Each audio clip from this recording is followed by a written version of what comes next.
Recording in progress, Brooke Scullion. Please, no cursing or the jury at home. No, I'm joking. How are you, Brooke?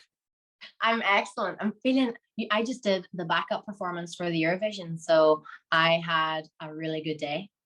What, like run through kind of thing? So if I die, basically, this gets played on the TV. So in other words, this is, if anything goes wrong, break a leg, something. If Yeah, anything goes this wrong, is what they're you'll going to see. use what you just recorded today. Yeah, Oh, that's exactly. Yeah, I mean, that's worst case scenario, but I'm very happy with it as well. Where we're at right now, I'm so happy.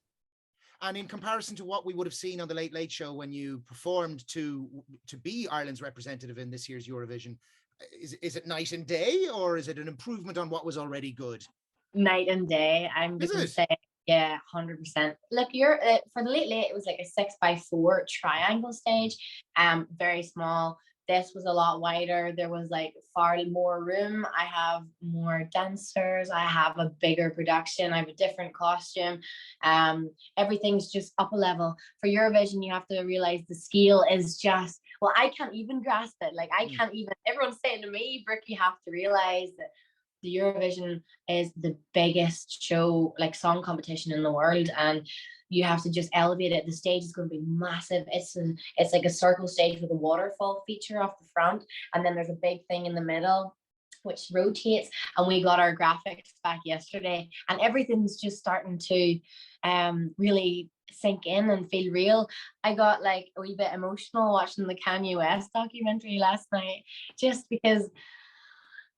Just to think of where I wrote this song last January, and to see it elevate and come together and come into fruition is just the most surreal thing in the world. So like January 21, I'm trying to figure out what year we're in. Sometimes year we're in. Sometimes it's hard to remember where we're at after what we've all come through over the last couple of years or so. So where were you in January of last year? January of last year, I just come off the final of The Voice UK, and I was sitting unemployed basically. I had no way of making money, making work, because the only way to make money as a musician, if you haven't got songs out on streaming, is live music. And even streaming wouldn't get you, it's like 0.04 of a pence. So really it was, I had to get a job in an estate agent's, and then on a Wednesday I took off to work on my music and songwriting, and that was really what I did for 2 years. So you'd work, what, 4 days a week? Wednesday was off. Wednesday was focus on the dream. And Saturdays and Sundays, obviously. And you're a Derry girl, is it? So is it Derry you were working?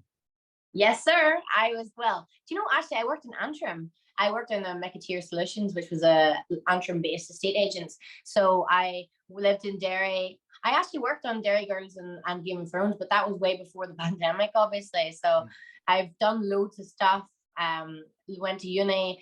The only time, this is what everyone's asking me, is how long have you been singing? And I suppose growing up, always sang. My daddy is very musical. My family always, at family parties, it was like, get up, give us a wee song. And it was like, K Sarah, Sarah.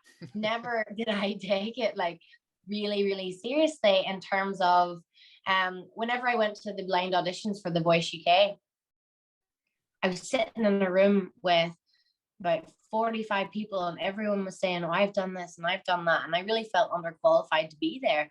But it was like, the acceptance of the four panel, like the four judges that turned around, that was for me the time where I realized I'm actually capable of being at the level of these people and excelling and creating stuff. And it was just a real eye-opening moment that has created the dream so far. And that's why for 2 years I kept working at it, because I thought that I want to give it another chance. And here and it's hard to kind of get that break. After The Voice UK, had you any people chatting with you and interested in helping develop you as an artist, or did you even feel you needed that? So after I sang with Ella Eyre, I sang Giant by Rag and Bone Man, and he contacted me and we were going to get in the studio together.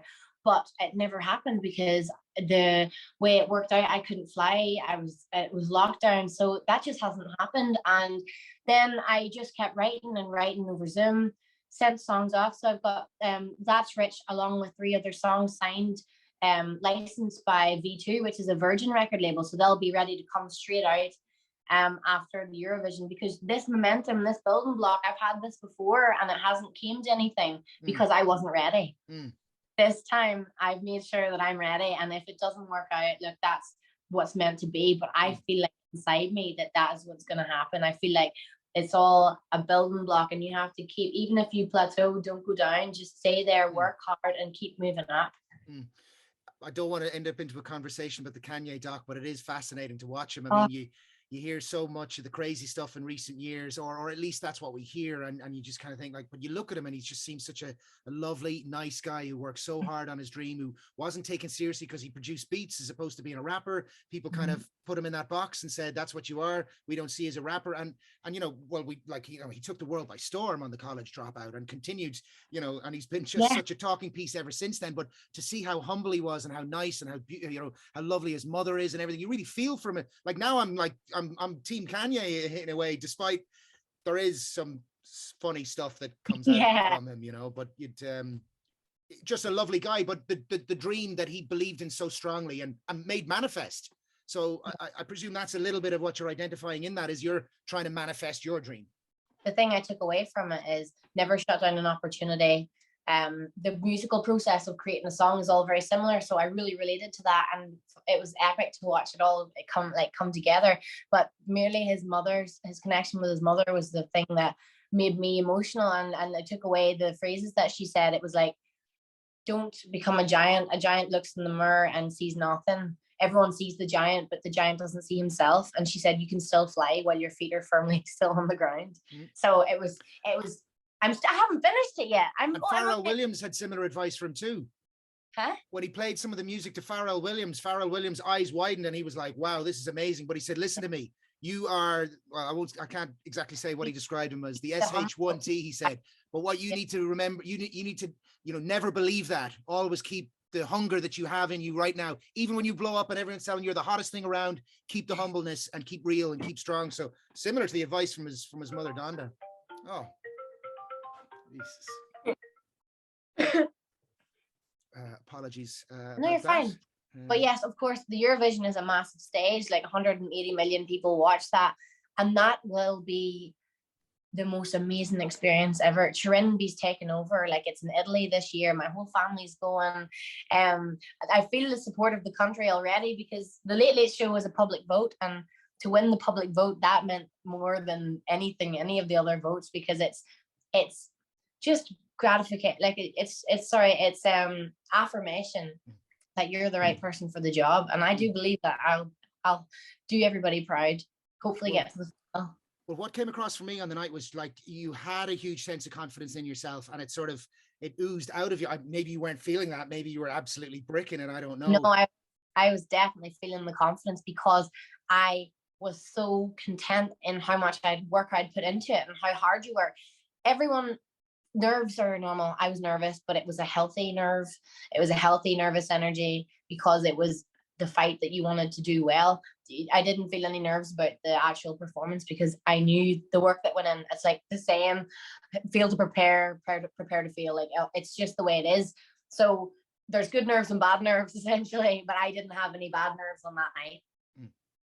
Great. The energy was fantastic. Even though, you're clearly you're a person full of personality, and that came across in all the chats that you had both before and after, and then the performance itself with the choreography of the dance and the whole thing, and just but tell us about the song itself and where that came from, because it's kind of got some nice elements to it too. Yeah, I mean, yes, the song is fun, and yes, the song is like a dancey, like coming of age breakup anthem, but I think, in my opinion, like, it's the first song I ever wrote, but it's well written. There's words in it that have a deeper meaning. Like it's I don't know. Look, if you listen to the first line, take your mirror off the wall.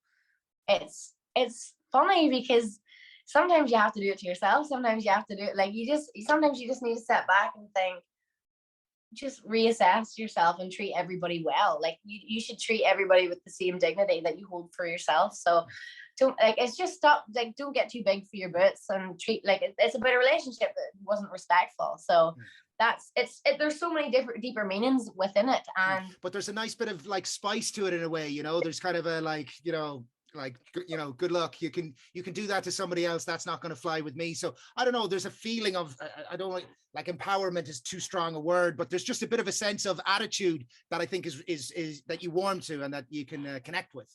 Oh, definitely. That's the thing. Like, so in Eurovision this year, my daddy's actually been keeping up with it. I haven't really been keeping up with it because I don't want to get too nervous watching everyone else's performances. So he's been like, "You're the only like girl gang that are like not sexy." I was like, "Thanks, daddy. Thank you so much."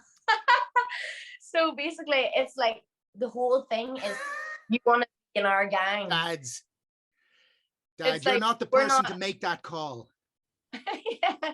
It's like we're not intimidating you. We want you to join us. We want you to join our gang, Powerpuff Girls. Like that's what it was. Yeah, it does have that vibe. Yeah.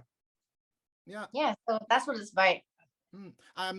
Dance was great, energy was great, songs good, and there were some strong contenders that night. Like I thought, out of all 5 were good songs, which perhaps isn't a surprise to get to that point of being presented to the public. But 3 of them I thought would have been good representatives for Ireland. But I was delighted to see that you came through in the end, and it is very exciting in Italy with Mika presenting. I love. And what are you doing now? So you down to 3 days in the estate agents, or did you chuck it and you're going, the dream is on, the dream's back on, everybody? The girl that hired me, Olga, she got really attached to me, so she was like emotional and she was crying. She's like, "You're not allowed to come back here. You have to do it." So I'm free. I'm fully professionally singing now, which is the dream. This is what I always wanted. So to keep that dream, I'm gonna have to work really hard and keep my feet firmly on the ground. Yeah, and you need a little bit of luck, but or breaks maybe more so than luck, because you make your own luck arguably. But like anyone going into, even I think of some footballers, there's lots of good footballers don't make it. Sometimes you just need a little bit of a break along the way and things to work out and push you that little step forward. And maybe this is it. I know Ireland, despite our strong lineage in Eurovision, has struggled in recent years. I'm not sure when's the last time we got through to the actual final itself, or out of the semi-finals. It's not been a great record of late. Do you have the stats? No, about 10 years. Jedward were the last people to get to the final. Wow. Well, no, sorry, maybe that's not. I think Jedward are the best. They've done the best. Yes, gotcha. Right. When was the last time Jedward were in the final? No, not at all. Definitely not. 2008 or something. Anyway, but Jedward were the last people to do really well. They've placed 8th. So for the last 15 years, it's been a bit of a struggle trying to qualify and get there. But it's all looking very, very positive on my behalf. I feel like I'm very happy with where I'm at right now. There's always room to grow. I feel like we're very positive about qualifying. For me, the goal is qualifying, and then if I get there, I'll think about the next thing. But definitely, I want to definitely qualify and get to the main final event on the 14th of May. Nice one. Well, if the people of Cork weren't already behind you anyway, hopefully this chat with you, Brooke Scullion, representing Ireland in the Eurovision this year, with the song That's Rich, will help to do that, because I think the people of Cork should be behind you. Cork and Derry, believe it or not, have a little bit of a connection. For me, there's one Ireland, but in the one Ireland, there's 2 states, and those 2 states have 2 cities, Dublin and Belfast, and there's the second cities, and that's Cork and that's Derry. So, we're tied together. I think City fans and Derry fans have always had a really warm and strong relationship. So go Derry and go Brooke, and the very best of luck to you. Thanks for chatting.